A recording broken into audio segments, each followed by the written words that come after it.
Hello and welcome back to the Pharmaverse Podcast. I'm your host, Michael Petrack. And if you're a leader or an aspiring leader in the pharmaceutical industry or any industry, you're in the right place because we interview the brightest stars from all the corners of the pharma universe. The Pharmaverse Podcast is sponsored by K. Bassman International, your premier recruiting resource in the pharma industry, and by Executive Biotech Advisors, an outstanding biotech consulting firm that serves emerging companies. Today, we're joined by Toby Patterson, MD, a well-regarded medical affairs leader.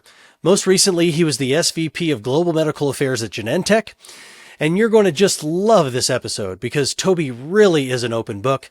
We're going to be discussing what fumble and recovery means, how to create principled culture that outlives the leader, and some cool facts about Australia. Okay, let's see what valuable leadership insights we can learn. Toby Patterson, welcome to the Pharmaverse. Michael, nice to see you. I should say, g'day, mate. How are you? Glad to be here. Good day. Where I thought we should start, even though I want to talk about your amazing positions, the SVP of Global Medical Affairs at GSK and Genentech, before we get into that, I want to know what it's like growing up in Australia. Tell us about that. Oh, it's amazing. It actually is a forgery where they forged the most outstanding humans, Michael. That's it's I think very similar to growing up in suburban America in different parts, because just like you would know with the United States, there's not just one United States. There's lots of different phenotypes, and we have the same in Australia. People in America would have you believe that we go out to recess and, 5 kids go out, only 4 comes back because a spider or a snake or something has just taken Jimmy today. It's not like that. It's not that dangerous. It's a very normal, bit slower pace place to grow up. Very similar. So thinking back to growing up in Australia, leaders don't just show up as adults and all of a sudden you're a leader. There's some foundation back in one's childhood. When you think back on your foundation, who was most instrumental in you becoming the leader that you are today? I'm always reluctant to pick someone because if they hear me say this, they might be either insulted or complimented. You never know. Yeah. But I would have to say it's very likely my second father. And I say second father because my first dad, he died when I was very, very young of a malignant melanoma that caused a brainstem tumour. And then my mother remarried a guy about some years later who was a widower whose wife had also died quite suddenly. But this man who ended up being a brigadier in the Australian Army, a colonel in the Australian Army, he adopted me and raised me and represented for me the person who was there and the person who was the boundary, sometimes a very definitive boundary. And what I came to see as my father figure, my dad, was a person who didn't have to take a second job assisting in surgery at night to be able to put me through a school, because I just rocked up on his doorstep with my mum. But he did that anyway, because that's what leaders do. He led through the problem and got to the other side, and I was the result. He says he's relatively happy now. So, and I got a dad out of it. So he was the one who formed me the most, I would say. And that's incredible. I remember our pre-show interview and you were talking about rugby and how leadership, how rugby has kind of formed your leadership mindset. And we were talking about dreams we have of, for me, it was strikeouts, but for you, you talked about this high ball catch that you tried to make. Tell us about the lesson you learned with that high ball catch. That these terrible mistakes in front of crowds of people will imprint on your memory for forever. This one, it really represented to me. So in rugby, I was a winger. I was relatively fast back then. And so one of my teammates had kicked the ball as high and as hard and as far as he could down the other end of the field. And now I'm chasing it, running as fast as I can down there. I'm going to jump up and I'm going to catch it. And as I do that, I'm going to get through the defender and score a try. And we're right on the precipice of being able to recapture this game, or we're just going to spiral into nothingness against this formidable opponent. And right when I was about to go up and catch that ball, and I knew what I was going to do. And I knew the guy I was playing against because this is a humble brag, we were in the state team together at the time.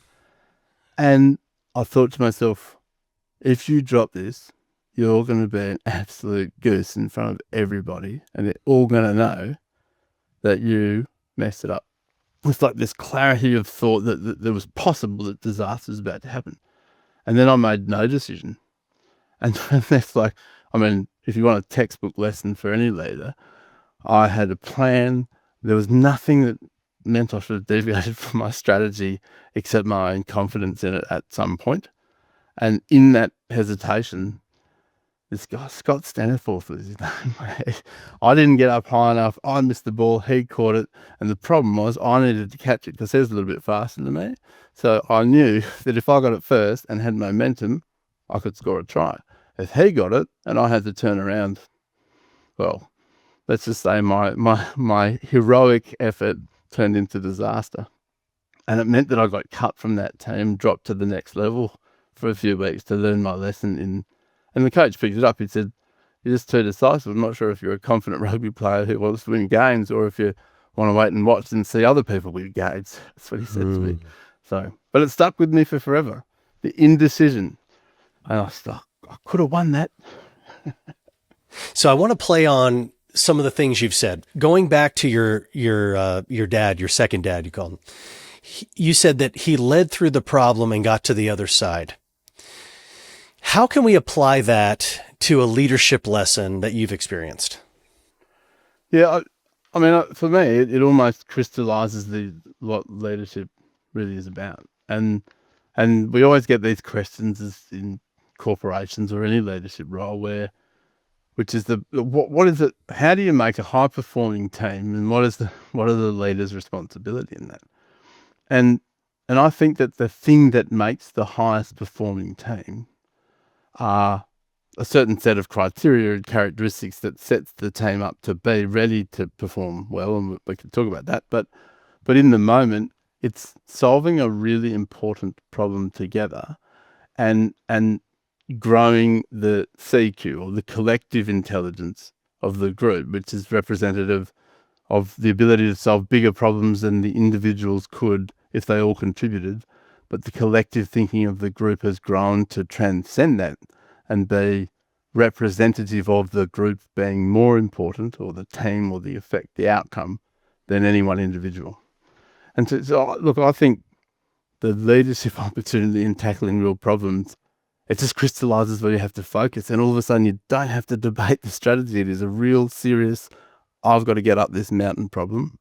Everybody can focus on that really easily, and then you can start opening up that trust and the wisdom from experience that unlocks the highest performing teams.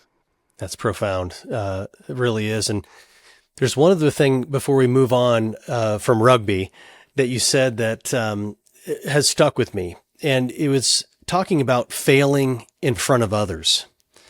You know, one of the things that I took from sports is you strike out, you fail in front of people that are counting on you to succeed. And, you know, you've led some gigantic organizations. There's nowhere to hide. You know, how did that time as a rugby player or a rugger build that foundation for you to lead in the spotlight of a big team?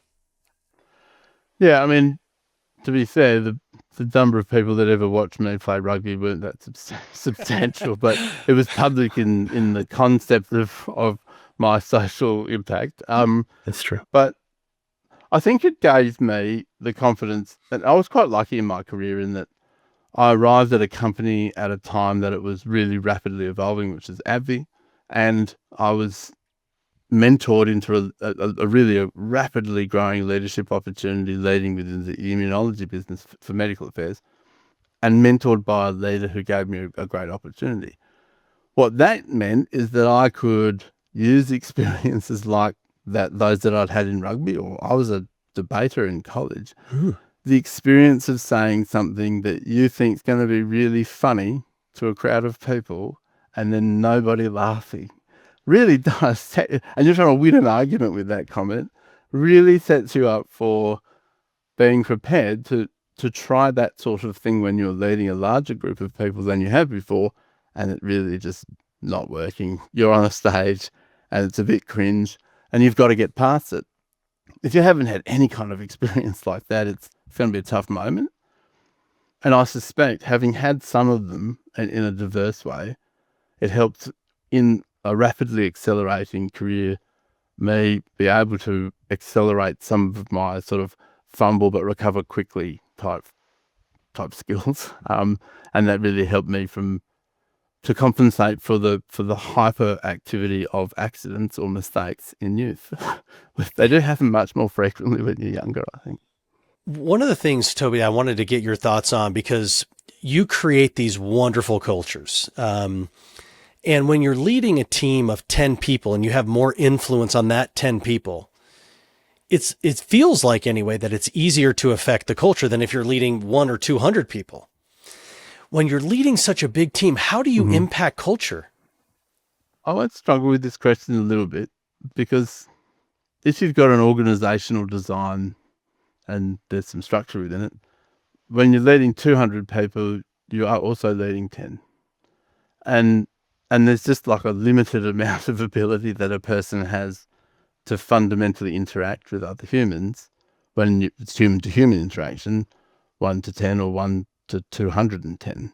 So I think what really matters is focusing on the elements that make culture grow or survive or exist at all anyway, and then ensuring that your communication style changes with the bulk of the people you're seeking to lead. By that I mean, and you can debate what the right principles are all you like, but if you have 3 areas in which you focus on the organizational behavioral attributes that you're going to cultivate in the culture, and the 10 people who report to you and then lead additional teams who also lead additional teams, if you're getting to really large organizations, they all live and breathe those 3 things too, then the effect that you're looking for is both seen, distant from you in ways that you can't, through diversity of experience, you can't imagine, because now you're seeing something reflected back to you in a way that you wouldn't have conceived, and it's even better. And also the accountability of the people you lead means that culture they're dedicated to, they're growing as well. So see one, do one, teach one, and it sort of goes on. I think that what really matters is keeping an eye on the idea, and I have not got this right a lot of times. So, but the idea that what you're trying to create is something that has an ancestry, if you like, that would, if it's successful, continue beyond you or the group of people who are there necessarily, because it's the team's culture. And for that reason, then you don't need to talk to, you should, all 200 people to ensure that they're on the culture journey. Everybody's growing that culture. It's theirs as much as it's yours. And by focusing on the 10 that you led really well with an effectively modified communication approach, you've got a greater possibility of an actual culture growing that will breed, excellence and high-performing teams and good work. The image that's come into my mind as you're describing that is like a garden. Everybody has to tend their little area.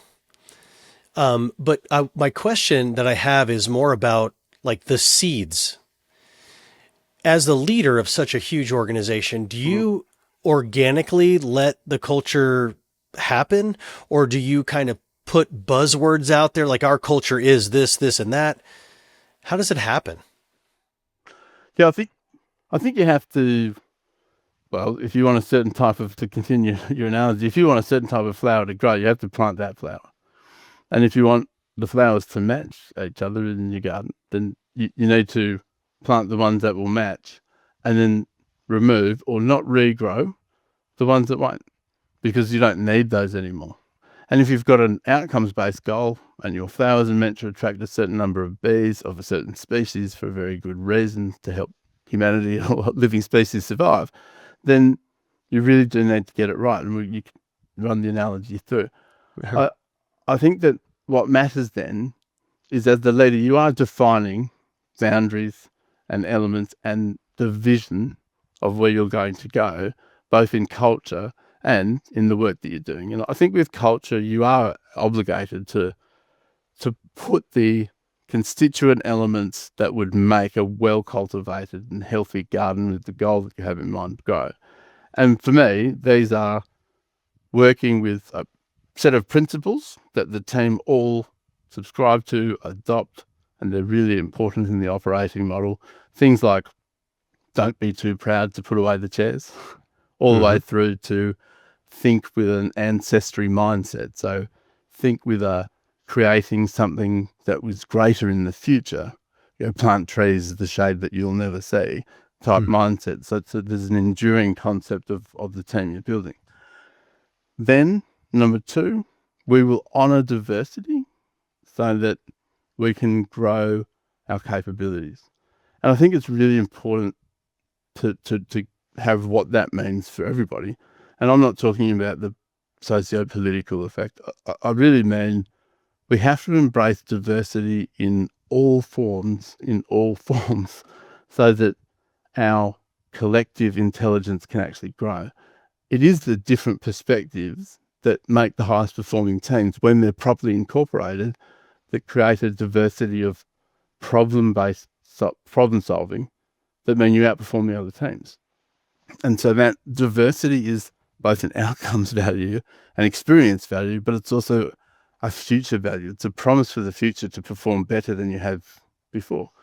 And then the third one for me is, and this is where I have in the latter part of my career had to do the most development, is that the team must embrace some form of, it's going to sound weird, rituals, so that you deepen some connections that are the human part. So I was always really the guy who was like, well, when you've done your work, you don't have to go to dinner together.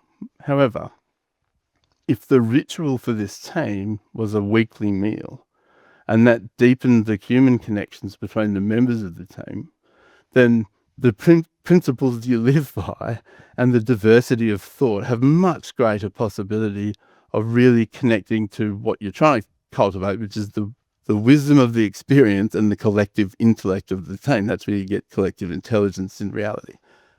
And by undervaluing the ritual nature of, and you see this in sporting teams, there's one to slap the sign on the door when they go through everything, and the ones that do embrace some of these, it's not just in sport, create the culture with the highest performance. But it can be whatever it is. If it's donuts on Thursday, or if it's tea time on Tuesdays, or whatever it is. But that's something that's important to the team in their bonding, and their communication, and their feeling of belonging.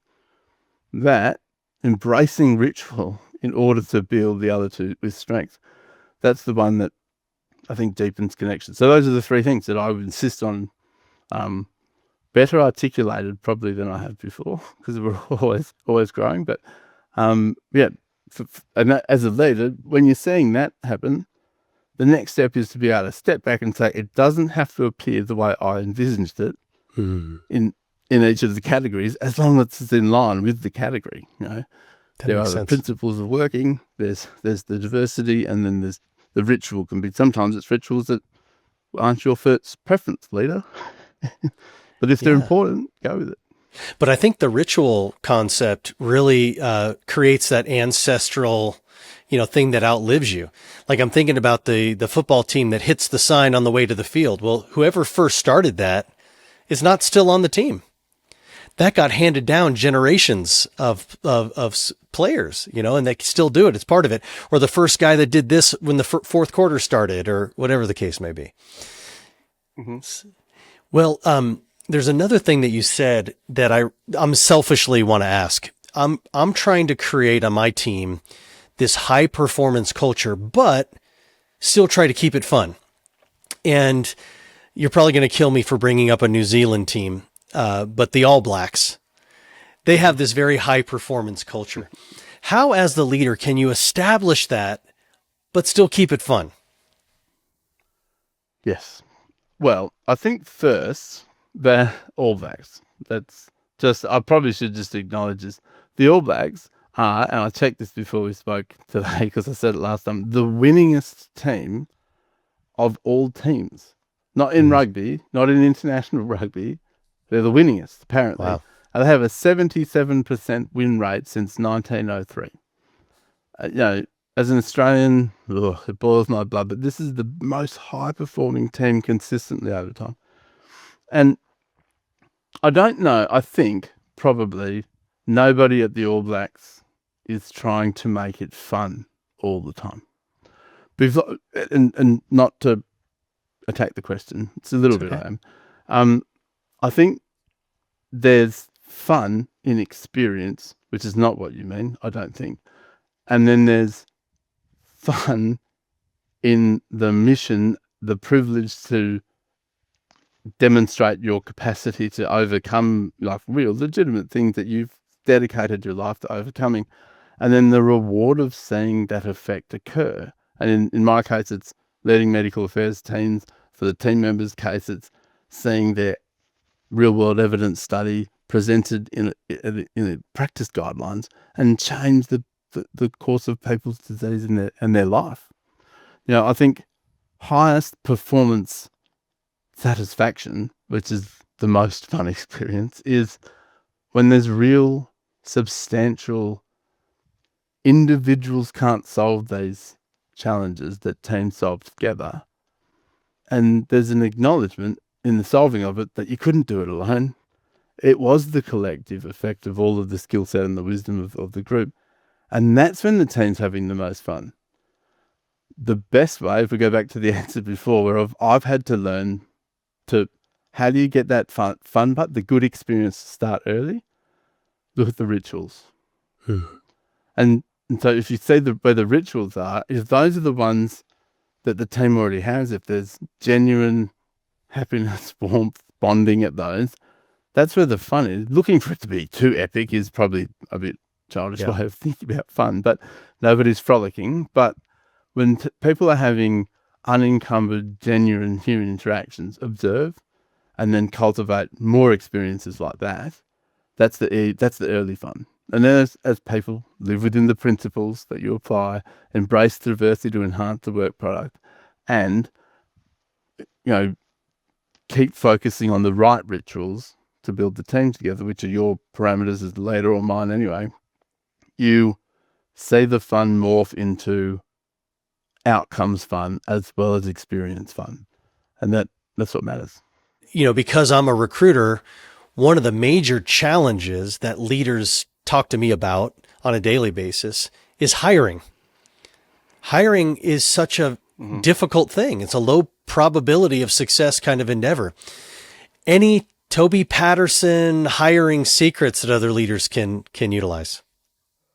Well, no secrets, but I think it's really important to do both the things that I think people sort of do one of or the other, which is the really structured, detailed, question-based interview, the tell me about a time that you have, not that one, getting to know candidates with granular knowledge of their leadership experience or their medical experience, but also really focusing on that other bit about the ritual, the principles that you've embedded in your team, and how whether this individual is going to enhance that. Back to the analogy about the garden, is this person, if you boil it down, on a hiring basis, are we going to grow more, better, more clear flowers of the colours that we want and attract the bees we want? That's our outcome. With this person, will we get the same and we want consistency? Or are we looking for a whole new direction in flowers? And that means we're different personality type, I think. But always focusing back on this concept that problems for today are problems. The team and its ancestry quotient, if you will, that might persist beyond the immediate problem. So in your hiring choices, competency and goodness of fit for the team and its culture, separate from you and separate from the immediate problem that you have today. That way you're never accepting sort of an odd fit. And if you reverse it, it's really not cool on the candidates either. I mean, I think sometimes a little bit of well, let's have a go, and a person believes that you've picked them because you think they're the one, and we're not really. Then it's hard to plug that gap and have a conversation about, well, I sort of picked you, and I'm still a bit uncomfortable about it. I thought I'd give it a go. So I think really focusing on the goodness of fit beyond just competency and how it aligns to your structured idea of the culture you're trying to grow with the team.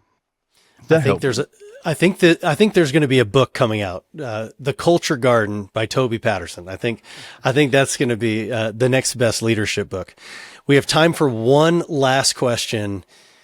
Of all the qualities that a leader has to possess, what's the single most important quality a leader must have and why? Humble curiosity. I hedge there. I think curiosity, really. I do think the point at which you're not curious anymore, it means that you're still. And that's the worst thing to be, I think, particularly as a leader, because nobody wants you to lead them to the couch to sit and do nothing. Have you ever read a book about that? I mean, all the people who are leaders that you follow, Maya Angelou, you think about, they all did really important stuff. So I think curiosity is the fundamental thing to keep alive. Curiosity about your own competencies as well. Curiosity means the open-mindedness to want to learn more, not just to observe it, but to learn from it. And as long as we're curious, it's just going to be more and more exciting, and then that fun comes back. That's fascinating. Well, sadly, Toby, that's all the time we have for today's episode, but I want to speak for everyone who's listening. I want to thank you for being a guest on the Pharmaverse podcast. You left us with such memorable stories, great takeaways, tons of valuable lessons. So thank you. Thank you, Michael. Appreciate being here and look forward to speaking to you again sometime. Well, that concludes another episode of the Pharmaverse podcast. We have many more outstanding leaders lined up for you, so make sure to subscribe to the channel so you don't miss a single career-enhancing insight. But for now, that's a wrap. See you next time on the Pharmaverse.